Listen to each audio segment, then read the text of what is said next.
Well, since I've got here and nobody's here, we have 5 minutes. I see that Starmer's signed up to a treaty, the World Health Organization, I think it is, that gives them the power to basically put us into a lockdown.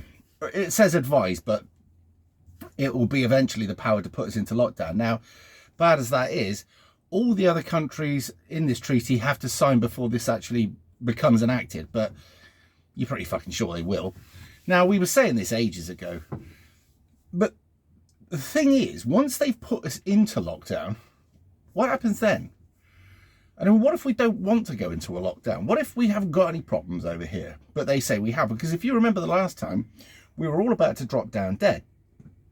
I actually, at one point, thought, fuck me, this could be serious. One point being the very beginning, right? And you were hearing about all these people dropping down dead in China. But like always, when they set up a psyop, if you want, when there's a false flag or anything like that, all the evidence they have, you might notice, right? Since we've all got 4K cameras on our phones and the ability to stream clearly and everything like that, the video footage of them throwing, as it was at the time, bodies in body bags into the back of a van, right?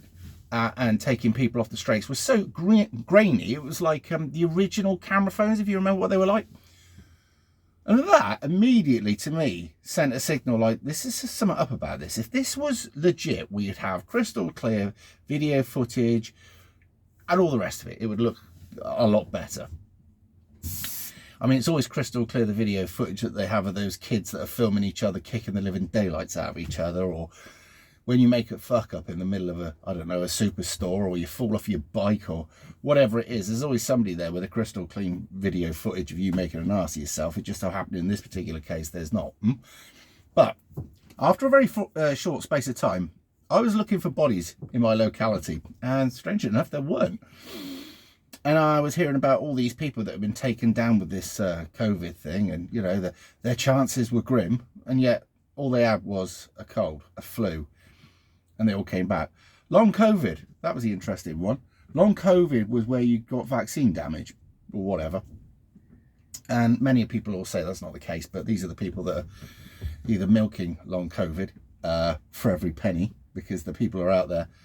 I was speaking to a female the other day, I digress here, and she was saying all about this useless female mate of hers that said that her kids are absolutely shit to her, right? And that they're out of control. And this same mother she'd been given a brand new massive house, lot of garden. She apparently the house was clean, like, but she'd do 2 bottles of wine at night, and she'd be on the bag, and she had £5,000 tax-free of our government, well, the government money, which essentially you pay for, every month without fail, because she'd managed to encourage the doctor or whoever it is to say that all of her kiddies had something wrong with them. What they had wrong with them is a shithouse mother, all right, and fuck all discipline. Let me tell you a story, right? I have a cousin, I don't see him anymore, right? And he was the youngest in that particular family, and he used to kick his mother and throw tantrums and all the rest of it. And I shan't say his name, but it was, oh, don't do that. And my old man, because he was as strict as fuck, was like, you little...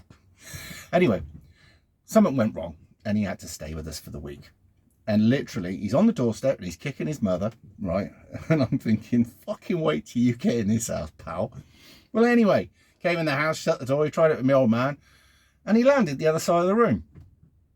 And immediately, my old man says, you're not going to do that again, are you? Nope. And he was as good as gold. And I mean, he was actually a nice child for the rest of the week. Got involved, played well. My old man, or my old dear, only had to look at him, and he knew exactly, stow your tits. The moment he got given back to his mother, he went back to his old ways because he knew he could, right? How many kids are fucking nightmares because they got no boundaries, which they desperately need? Every kid needs to know where he stands, right? It's part of lowering anxiety and giving them exact boundaries. They know where they're going, they know what they're doing, they know what the rules are. The rules never change. There's no ambiguity here. They know exactly where they are, right? Those people are usually generally more chilled out. Which is why you get some wayward kids that are absolute fucking nightmares excel in the army, because there is no fucking about. You know, well, the old days there wasn't. You know where you are. You know, exactly. Anyway, I thought I'd go on to that because £5 a month for tax-free just for opening your legs and making 3 fucking mistakes seems good rate of pay. Because for me to actually earn that, because obviously you'd have to pay a tax on it, I'd have to be earning about £6.5 a month.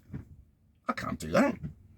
And if I went to sign on, well, we've already tried that and they wanted to give me next to fuck all. So it's unfair is all I'm saying.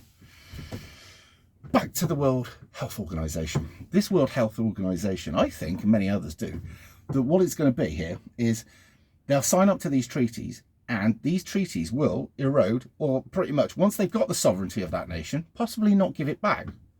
I mean, this is exactly what the EU want to do. And Starmer, again, is making sure, slowly but surely, we slip back into the EU.